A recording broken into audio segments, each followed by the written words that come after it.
Hello and welcome. This is the 14th episode of the bitsvsbytes podcast. I am your host, Amr Grigic, and today I have a very special guest from NU.nl. His name is Niels Kaspers, and he is a product manager there. Welcome. Welcome, thanks. Could you tell me a little bit about how you got started? Yes, of course. I mean, a few years ago, like a lot of years ago, I started my study. My study was about digital marketing, entrepreneurship. I did a lot of projects there. Let's say I did quite a lot of projects outside of study because my study was, you had like kind of a few hours of study during the week. But you could also get like motivated because of that.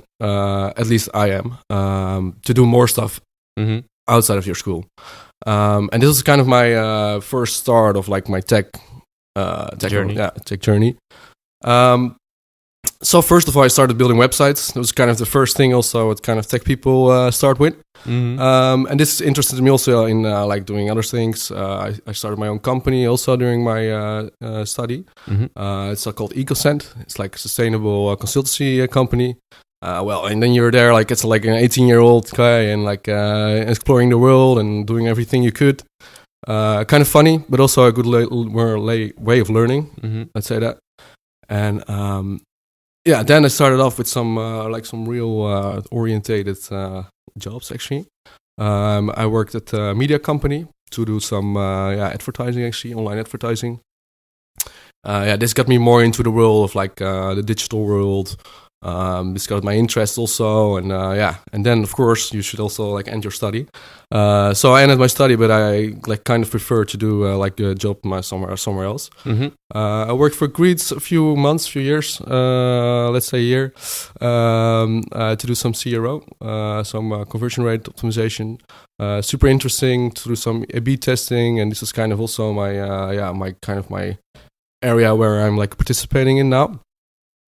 And after that, I did some more things with bus to rent, some online marketing also. It's like a bus renting company, a lot of stuff with online marketing. And then I actually like chose to work for NU.nl. NU.nl was kind of focused on the product. I talked with Jura, our head of product, and he was very interested in getting me into the company. And for me, it sounded very well. I was also like kind of getting into the product area. Because I read a lot of articles, books, and I wanted to make the first serious step actually. And then I got him at NU.nl. Well, I mean, a great chance for my age and like my ambitious plans. So it was only a good thing, I think. And since now I'm there working from January, and working for the biggest news company in the Netherlands. It's like it's great, of course. Yeah, because that's what you do, right? NU.nl is a news website where you just pretty much read the news, but you do a lot more than that as well, right? In other areas. Could you tell a little bit about that? Yeah, of course. I mean, in the end, you also should like focus on the news. I mean, you bring the news first. That's like your first thing you want to do. And besides that, we also we are not depending on for example, we need to make profit in the end. So it's also like important that you have the commercial side of the company. So how do you make a balance in that? And that's how we do it. Like we first choose for the news, and then like besides that, we try to give an extra addition to the news value. And that's how we do it with extra commercial concepts. So for example, we have Nu Uit right now. It's kind of where you can get tips and events which you can do in the weekend. We give you inspiration for that. But then on the other hand, we also hang a commercial thing out of it. So on both hands, we add like news value for the user, and on the other hand, we do the commercial side also. That's how we try to keep a balance in it actually. So that's the most important, I think. Okay. And your role is a product manager. What does that entail? So what do you do as a product manager at Nu.nl?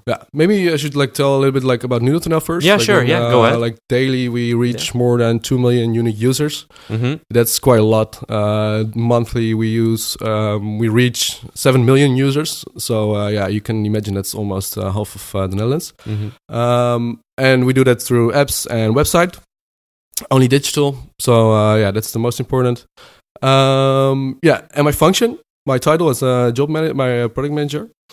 Let's say I'm responsible for the growth of our products. Okay. And mainly for the bigger projects and concepts. So what do? I make ideas. The ideas go to concepts. We test the concepts and we validate the concepts. Okay. And validate. We have a lot of users, so we also make use of that. We try to give them concepts. We say like, okay, what do you think of this? What do you think of this? And so we can have like a good reflection of how it's going to work in if we're going real or live with it. And then I will actually give like a good concept to the product owners, which they can say, okay, should we do it or should we not do it? And then we can put it in development. So the first stage of like from idea to concept, testing and design, that's actually my part. And then the product owner comes with development, maintaining, and optimization. And sometimes I also will come by with optimization-wise. So I would say like data is super important for me. Data, for example, from the usage of the users, but also the data from our surveys we daily like put on. User testing is super important. We do it like every week, at least 1 or 2 tests. Not like user testing in remote, but more like surveys online, simple tricks in our app to show the users if there's actually like a demand for it. And speed. I mean, it's like a lot of projects nowadays. You also, if you look at a lot of like other bigger projects, it takes like years and months, and like it's sometimes people get stuck in like the process and not like the projects. And I think the main thing is that we produce a lot of ideas, concepts first before it goes live, so we then can choose which one is the best. Before you do focus on one project only, make it the best. Because it's also like the way you're processing the project. You will learn from that. So you can make it like your way, you want it in the beginning, but in the end it's always going to be different. So we always say like we can reproduce on a lot of speed. We make a concept which is ready for production, but we will optimize during the way. And so I was thinking about that first step, because you do the concepting and stuff like that. And how do you actually test with users in that phase? Because you're not on production yet. How do you actually test if this is going to be a feature that you want to roll out to production, for example? How do you test that? Well, I think a great example is smoke test, for example. I don't know if you're familiar with that. No? Smoke test is actually like kind of you ask the user if they want to use this. Okay, like that, yeah. Yeah, like you act if it's there, but it's not there. For example, you can adjust the order of the topics we have in NU.nl. And then we say, okay, you can adjust it now, adjust. So they click on adjust, or they can click on, no, I don't want it, or something like that. So we see actually the demand of how the people want it or not. And that's kind of an example how we measure that. And what do we have more? We test a lot, like, for example, we give 5 options which they want to, which the user maybe wants to do in the product. And they can actually like choose between those 5, like, okay, I would like to have this and this. So it's very interactive. We use a lot of like different ways of asking it, because in the end, if you're asking a user like, do you want this or do you want this? They usually don't know as well. You have the user maybe doesn't even know that they want it. That's maybe the thing. Or they're likely to say yes. And it's either of those two, so it's very difficult to like sometimes ask if you want this or you want this. So how do you filter through that? So say for instance they say yes every time. Yeah, it would be nice. To my boss. No. It depends on which topic it is, of course. The bigger concepts is also like we kind of do it multiple channel. So if we see, for example, in a survey that people want it, we see through the food feedback people want it, We go on the streets. We ask people like that if they want it. So we use like multiple channels to ask them or like to get a better view of the demand actually. Yeah. And does that happen in kind of a panel form? So you have a set amount of users that you ask that to, or how does that work? Yeah, we have a panel, an online panel. But mainly we make use of the users actually on the site. And we like also to talk with people which don't use like NU.nl because it gives us another perception of a perspective. And I think that's the most important because otherwise you will get stuck in your hard users or your hardcore users. Yeah. So we have the panel, we use it sometimes, but mainly we try to do it through different channels. Yeah. Offline, online, for us it really doesn't matter, but the more the better actually. Yeah, I was thinking about a podcast I did a while ago with Vamp. Vamp is also a product that kind of gives you the option to actually test with real life users. Okay. So it will what will happen is actually that you have two releases next to each other on production, but you kind of route for example, you route all the people that have Firefox to that new version, and you actually measure, okay, do you like this or don't you like this? So if, for example, you have, I don't know, you set a threshold of 80% or 90%. Yeah. If 80 or 90% of those users like it, it will actually know, okay, I have a rule set up to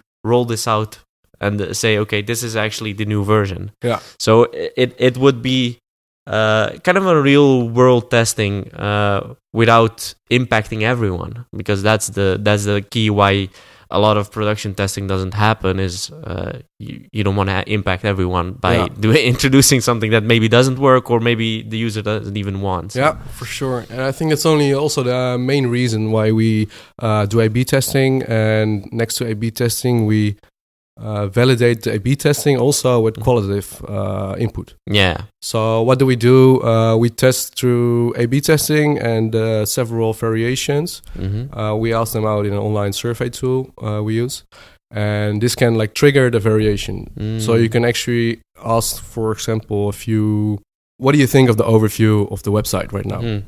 And if you ask it in several variations, you can actually see the qualitative part and the quantitative part. So how do they actually say it's different, and how do they actually act it's different? So act is through A/B testing then, and say is like through the qualitative input. Okay. And could you tell a little bit about some of the innovations and the projects you have done at NU.nl? Because you're there now for a little under a year. So what have you done in that period? Yeah, that's true. Since January this year, I think the main part, like where we started a few months ago with, is NU. It's actually a personalized news feed which you can like adjust with tags. You can follow tags, you can remove them, and I think this is like obviously in like a small stage, in one of the first stages, and it's like a constant like process of optimizing and so on. And we are not there yet. We are definitely not like in the end or which the user actually wants. But I think it's good that we actually like produce it, like we put it in live. So actually we were learning it from now. We listen to the feedback. We put like surveys online, like especially in that area, to ask them, what do you want different, how does it look like? So we're constantly in a process of optimizing. And I think it's a very nice first step of personalization, because a lot of news parties are like talking about personalization, of course, but nobody actually does or know how it actually works for news. And everyone's trying. We're also trying, of course, but I think it's a very nice step. And also what we see kind of is that our users also don't want to do it. They want to we want to do it for them. Yeah. You need to learn from your users so you can actually make that choice for them instead of them setting it up, because they were like, okay, I just want to read the news. I don't really want to set up a news feed. Exactly. Yeah. Our users, or I must say like everyone, like I think every product has super lazy users. Yeah. Or let's say if you're not really in tech orientated, when people are really orientating in like features and so on, people are lazy. So we are also like figuring it out. Maybe we should do it for them. And that's kind of a thing, like the next step we're trying to do in NU. Yeah. And it's an interesting topic. I mean, in the other hand, you think like personalization, you should do it by your own because you know the best by yourself what you should do. But I mean, if you look at the resources we can use right now nowadays, like AI and so on, it's you can probably, based on some of the picks they do, and you can make the picks pretty basic, right? You'll just say, okay, these are kind of topics that we have, or maybe genres that we have, and just say, okay, pick 5 or something like that. And based on that, you can already kind of calculate what would be interesting for that user, right? Yeah, true. Is that also how it works on Menu, or do you really have to pick a specific like topic that you have on your website? How does it work? Well, let's say if you're going into the first user flow in Menu, you have like 2 kind of bars. Which are actual topics or actual tags, let's say that, and special tags for you. And the special tags are based on your reading history. So this is kind of where we help them also to push them a little bit in that direction, or to help them choose some tags, actually. But then you come to the next part, the filter bubble, and that's also super important, of course. So that's what we try to differentiate a little bit. We have the actual topics, so like very common, all the topics together, and we have the topics specially for them. It's also a little bit our mission and vision. We have the part which we can say, this is what you need to know. This is what we think you need to know. Yeah. And this is what you can choose for your own, what you want to know. This is also where you can tackle this a little bit. And this is the main thing also with personalization, of course. Yeah. You don't want that. And we have the responsibility also as a news company to, especially as the biggest news company, to like give the people the news they actually need or must to hear also. Yeah, because I think a lot of people use NU.nl mainly because of the short domain name. It's super easy, of course. Yeah, it's super easy, of course. But I also think that the variety and actually the way it's laid out is one of the things that maybe draws people to it. Because it's not, you don't really have a lot of things next to your news or whatever, other than maybe some ads or whatever, but it's really focused on the news. And in some cases, what I've noticed in news sites is that they also want to do like kind of entertainment or whatever, however you want to call it, but I'm just there for the news, right? Yeah. That's my big goal here. Yeah. So we touched on it a little bit. I think we did already, but NU.nl is kind of part of a bigger company which has multiple publications called sanoma. Yeah, it's true. How does that help you in your work, for example, for doing stuff for NU.nl or other particular challenges? How does that help? Yeah, it's actually fun because I must say we're kind of the smaller company within Sanoma. I think we're around 130 employees, kind of. Yeah. Sanoma is like kind of a lot. And the main thing we have is what we gain is like experience and knowledge. For example, our A/B tester is part of Sanoma and not of NU.nl. Okay. So this is also like how we cooperate a little bit. So we do what best is for Sanoma. They do what best is for us to help each other. So sometimes we're also like busy with online performance. This is a team which they use for like online advertising and so on. So we kind of support each other a little bit. But on the other hand, it's also sometimes a little bit more difficult, more stakeholders, and that's what we kind of try to avoid also. Yeah. Because at NU.nl we have like kind of a startup culture. Yeah. And we want to keep that. We want to keep that form because it gives us a lot of opportunities, and we want to stay in that keeps you flexible culture as well. Yeah. Also, yeah. Yeah. And I mean, sometimes the stakeholders so, and I must say, with bigger projects, it's sometimes more difficult to like push them through. Yeah. Because it gives more impact, more money. Yeah, of course. Or more cost. Depends on. And so for example, you're doing a project and you want to kind of do something. Is that still, you can take the decision yourself, right? Because NU.nl is actually operating by itself, right? Yeah. So you don't need to go. Well, of course, I mean, if it's a substantial amount of money that you need to implement, it will probably take some convincing on the other end. Yeah, for sure. So it is still your own thing. You can still say, okay, I want to do this or I want to do that. Is that correct?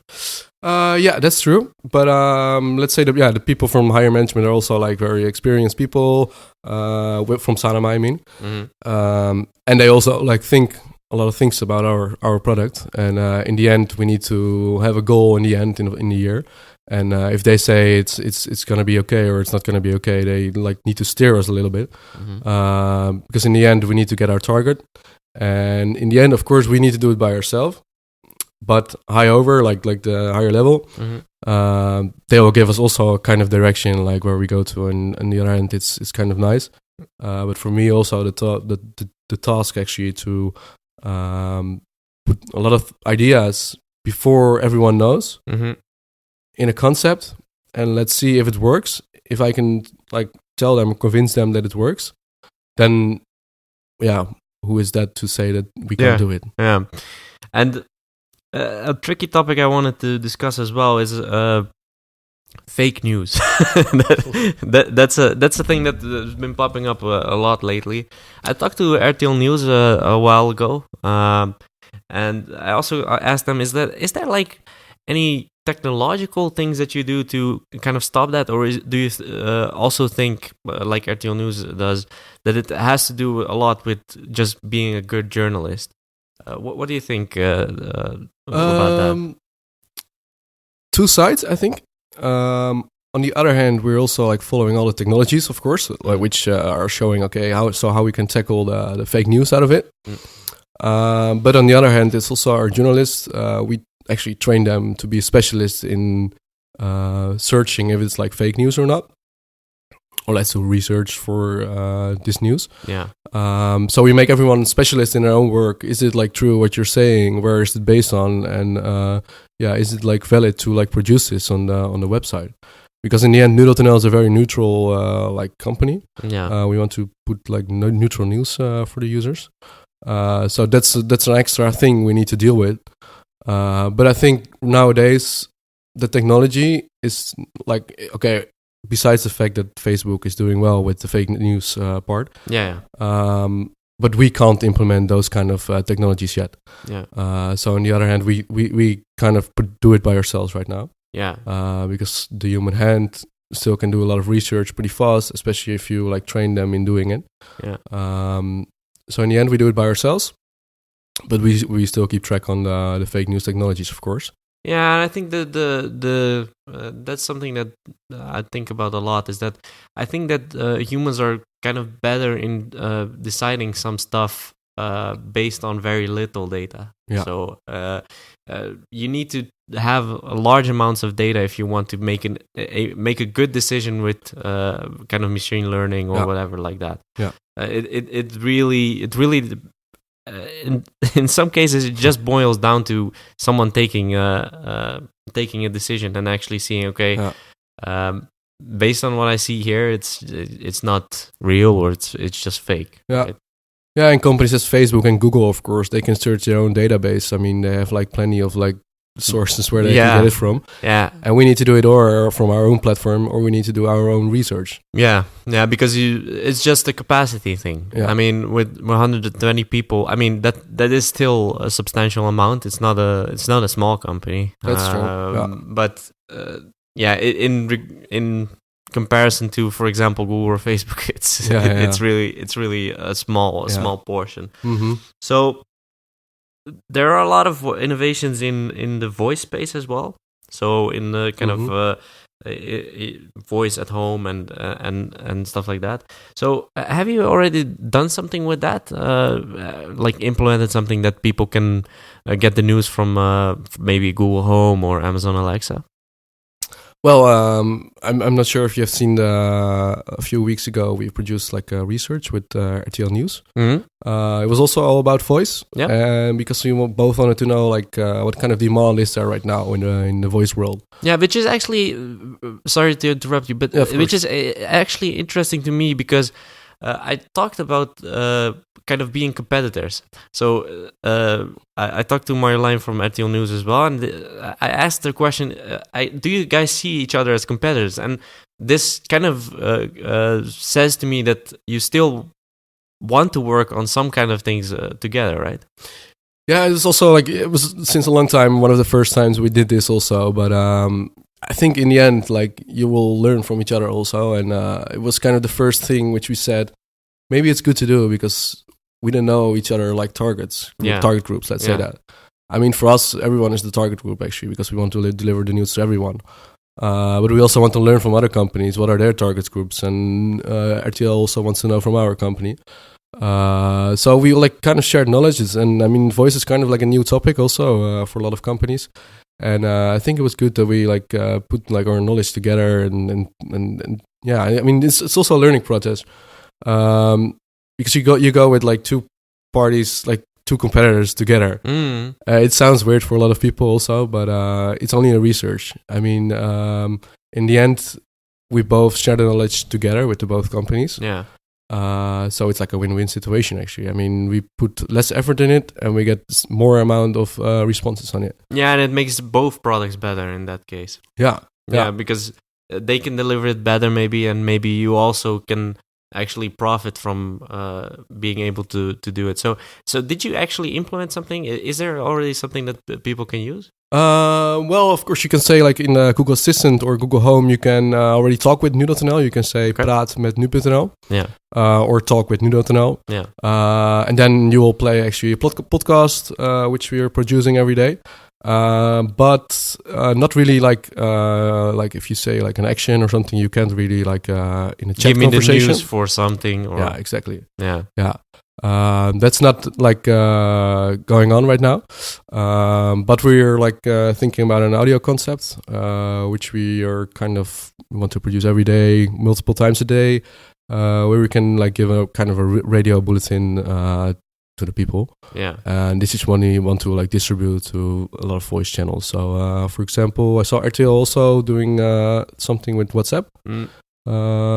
Yeah, these kind of channels we're also like thinking about to like distribute it from. Yeah.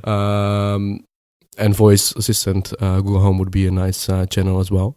Yeah, well, I was thinking about, because you mentioned that my new part, so the my new. What's interesting to me there is maybe that when you go through that voice channel and stuff like that, it may be, but that's something that just popped into my head. Maybe it would be interesting in a later stage to say, okay, let's couple your kind of Google account or your Amazon account to your My New, so you can have like a personalized news feed through voice. Do you think that well, it's hard because you need to kind of say, okay, you like these topics, so we'll give you this audio file. Yeah, true. And I think it's a really, really nice thing if you would add it to the concept. Yeah. We're also searching for something like an addition value which you can give into this voice. And a connection with your account would be super nice, because then you have your own news and your own topics which you follow. But it's not for the first version, let's say. No, of course, yeah. I mean, you need to still get kind of the data of how people like this in the first place. And also, the adaptation is still low within the Netherlands, just because of the assistants not kind of supporting Dutch at the moment. That makes it difficult as well, I think. Yeah, it is right now, but not really like how it's supposed to be, let's say that. Yeah. And it will become better in the next coming months, because the machine is also like learning from each other and from the usage of the people, of course. Yeah. But for now, we also said like, okay, we put a little bit on hold. We're also like not fully focusing on it. We keep it in mind. We come with an audio concept, and voice would be one of the channels, and we try to learn from that, and hopefully we can put like better versions into it like in the next coming months. Yeah. But for now, if you look at like KLM or something, they put like 4 voice concepts, like with where you can book your own flight and so on. It's not for us, not very interesting to do it right now. Yeah. But it all depends on the adaptation, I think, in that case. It depends on how many people are going to have a voice assistant in their home. Yeah. I think that while it is still low at the moment, I think it will get there. Yeah, I agree. It will take a few years, but maybe less. I mean, right now it's really upcoming. I mean, the previous week the Google Home came, of course. Yeah. Or a couple of weeks. Which is going to be sold at Albert Heijn, actually, a big supermarket in the Netherlands. Yeah, I mean that says also something, of course, and maybe it's going like better than now, because in America you see like this huge transition that everyone is using voice, talking on the streets to their phones, and it's still weird insane to me. I talked to in the previous podcast with RTL News as well. Is that to me it still feels kind of awkward to talk to a thing like that. Yeah. I think that's the main problem also in the Netherlands. People are ashamed to do it in public. Yeah, it's totally weird to talk to my phone. Yeah, I mean, at home, I'm also like thinking, okay, maybe someone is hearing me that I'm talking on my own, like... yeah. Do you think that's a big problem, that people still think that kind of their privacy is being invaded by those kind of things? We're not that into kind of embracing this kind of thing that fast, because the weird thing is that when I look at it, we already kind of embraced it by using a smartphone. Yeah, that's something people forget about all the time, is that you already have a kind of device that's always listening to you. Yeah. And sometimes I'm already like thinking like I'm talking about a drone, and like 2 hours later I see on Facebook drone ads for like commercials. Just saying, but they've tested that. I think there is some truth to it. I mean, it's weird that you can talk about hiring a car and then you see kind of a Hertz commercial or whatever. Yeah, for sure. But what I'm trying to say also, like, your phone is always with you. It knows exactly what you do. It's so much data. So we're like in a transition also with voice. I mean, at one point it can be going super fast, of course. And, I think people will accept it. I think people will accept it if it makes their lives easier. Yeah. That's it. Yeah.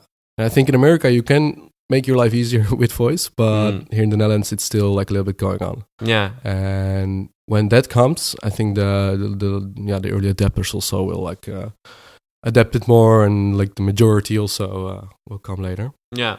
So I want to touch also on a topic that we kind of discussed a little bit. It's the layout of NU.nl. Interesting, yeah. Yeah, it kind of always has fascinated me because of it's kind of standard and narrow, and I was actually wondering why that is. Maybe you can explain that to me. Yeah, it's a good question actually. I think the main reason because of that is like, let's say newspapers who made the transition to digital, they kind of began very broad in a wide way of the website. They put like advertisements in between. But the main reason why we didn't do that is because we want to like gain the reading experience first. And around that we want the advertisements to, of course, have the commercial side. But I think the reading experience was first, centered in the middle. And I think that's the main reason why we did it, and didn't want to look like a newspaper actually. Because in the end we are a digital newspaper. Not newspaper. News outlet. Yeah, let's say that. Yeah. So that's the main reason, I think.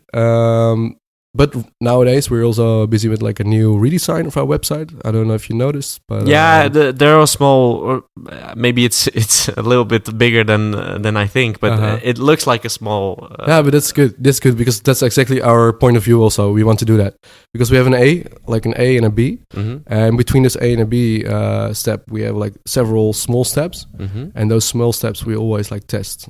So in the end, it can look a little bit weird because we have like old elements and new elements together on the website, but it prevents us to go live from A to B in one big step. And that's also because we don't want to lose our users. We want to make sure everything works fine, so we A/B test everything with small steps. So sometimes the website looks a little bit weird, but in the end we hopefully have the best website for everyone, and with a great design, new redesign, and a better reading experience. Because right now we're also very focused on what is the best reading experience for the user. Bigger font size, wider columns, bigger photos. So these kind of things are main elements in redesign.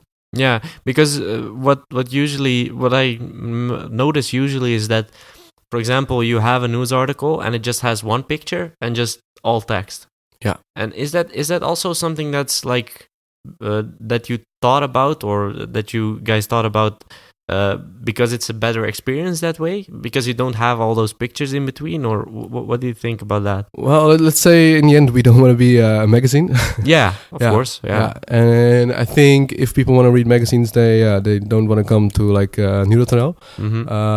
And of course, maybe we should like sometimes give more visual content.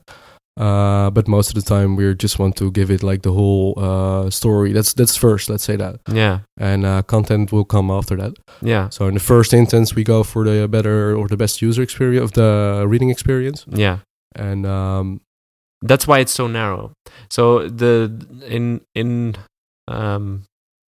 normally it's the thing is that if it's wider, it's harder to read. In most cases, right? That's the idea. Yeah. A lot of people, I think that you notice that when you start baking a product, when you see that, for example, a website or whatever, if it really has a wide column, it really doesn't read well. Yeah, and you don't know where to focus on also. Yeah. You're like, where am I in this sentence, for example, in this particular paragraph? And if you look at, I think it's Washington Post, which also use a very narrow column in the middle, kind of. Yeah. Which is for me amazing to read. I'm reading all the articles just because it's like every sentence is so short and I can read it very easily and scroll, and it's super nice for me to... But they do have I don't know if that's the Washington Post, but they do have kind of a wide header and stuff like that. Yeah, right? That's true. Yeah, so they use the whole the whole width of the page that they can use, but the article itself is like really narrow and centered, right? Yeah, yeah. So the navigation phase is actually very broad and like very many options. And but if once you're in the article, it's the focus on the text. Yeah, and exactly. I think that's the most important. Yeah. Yeah, is that something that you guys would consider as well? Some kind of a similar setup? Yeah, like with the redesign also is very important, of course, right now. The navigation projects. I mean, our website, I don't know if you're familiar with, like, for example, 10 years ago, it looks quite similar. It's almost the same. Yeah, with small changes. Yeah, exactly. And so you can imagine that if we change something in the navigation right now on the homepage, it's super impactful for a lot of users. They're like very stuck in our process of Nu.nl, using Nu.nl. Yeah. So sometimes it's a little bit difficult to break that issue, or like to, because they're used to something they always used. It's like, let's say, a TV guide, which they always have in their own home which they use every night. I get it. It's you don't want to kind of break that chain of habit just because you want to do a redesign. Yeah, exactly. And that's why we're also testing a lot. But in the end, I mean, you're still going over from A to B with small steps. But if you compare it from A to B, it's a huge difference. So it can be that in the end, they also say like, okay, this is nothing for me. It doesn't look like it at all, and I don't like it. Okay. So, yeah.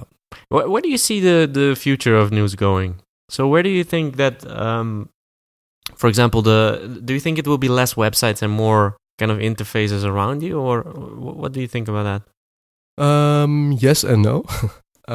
Yes, because of, for example, a few months ago, we had a post on LinkedIn, I think, and someone was using their fridge for Nu.nl.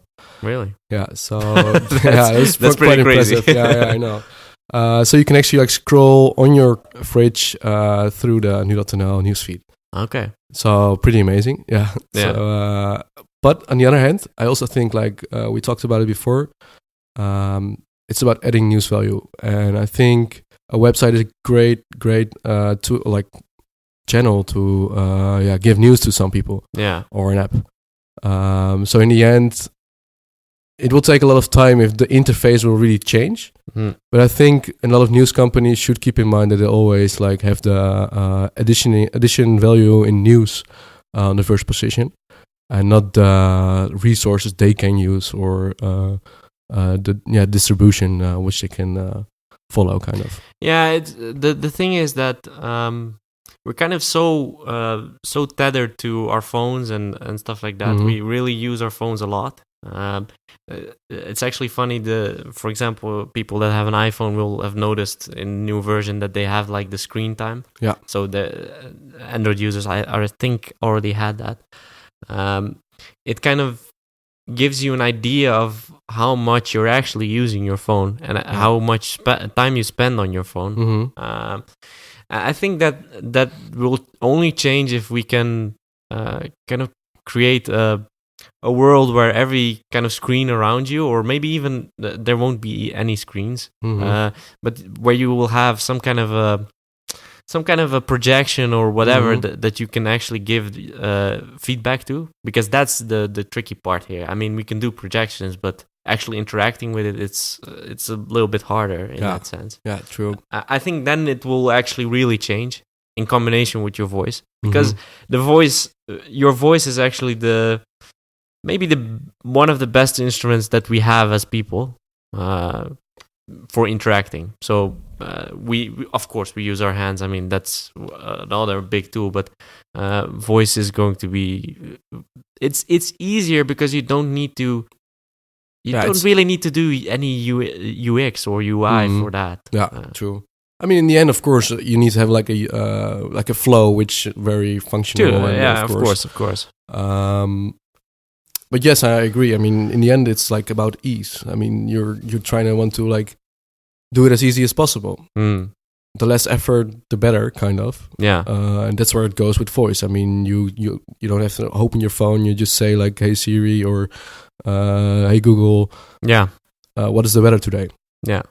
So it's about ease, like these kind of new channels also. And I really believe in that. But I think a combination indeed of like the projection and the voice would be an interesting combi. But it will take some time, I think. Yeah, the technology isn't there yet. Or at least it's coming, but you're seeing all kinds of concepts from all kinds of companies, but it really takes a long time before that's actually generally adopted. Yeah, for sure. So, and also that's something that I thought about just now, is that the whole power thing is a thing. So the whole energy thing, where are you gonna get the power from, and actually doing that? That's the big thing here, is that we're really dependent on electricity. Yeah. And you cannot do it wirelessly. There's no kind of wireless. Well, there's kind of the wireless charging. Yeah, I mean, the wireless charging still needs some place that you can put your phone on, for example. Exactly. Yeah. I think that when you kind of tackle that problem, you can tackle a lot of other problems as well. So to wrap up, what are you most proud of? I think a few weeks ago we did a hackathon and in AI. Okay. And I think this was a great first step of what we are going to in the next few months. Okay. AI is kind of like untouchable for a lot of people. They want to know a lot about it, but they're still like figuring out how to use it or how to like make it like useful. Yeah. And we did something with push notifications. So what I told earlier about the thing we say you must know and what you want to know. On the other hand, we have breaking push, which we say like, okay, you must know this. Yeah. And on the other hand, the thing you want to know, we send you push notifications based on your reading behavior, your location, and you can give us live feedback if you like it or if you don't like it. So our machine is learning from that. But we also like kind of noticed that people don't want to like give feedback in a way that they, for example, you receive a notification about Ajax and you say, okay, I don't like it. Does that mean that I never receive Ajax again? Or does it mean I just don't like this score against Feyenoord? Yeah. So that's also like the part of which I said earlier, like we want, the user wants a lot, but actually the personalized, we should also like give them a little bit like a small push. And I think this is a great first step for us also to gain personalization to the next level. And to have AI also integrated in the system. More than this. And I think this is what we're most proud of. We also won the game against a lot of good other ideas. But I think the main part is that we made it practical and useful. So and that's the main part was missing with AI. Yeah, that's interesting that you say that, because it's kind of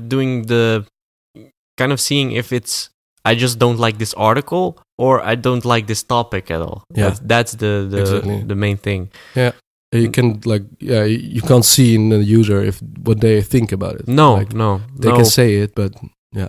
Yeah, they don't. Yeah, you don't have any emotion with that. Yeah, exactly. Yeah. And that's a factor which is like coming through in a lot of things. Also with the user testing, the validating of the concepts, and also the personalization, of course. So yeah, it's a factor which we should like keep in mind. Yeah, sure. Yeah, and it's interesting fact. Yeah. Yeah, AI is a sketchy topic because I actually have a whole podcast coming, or actually at the time of this podcast being live, it will already been released. Good luck.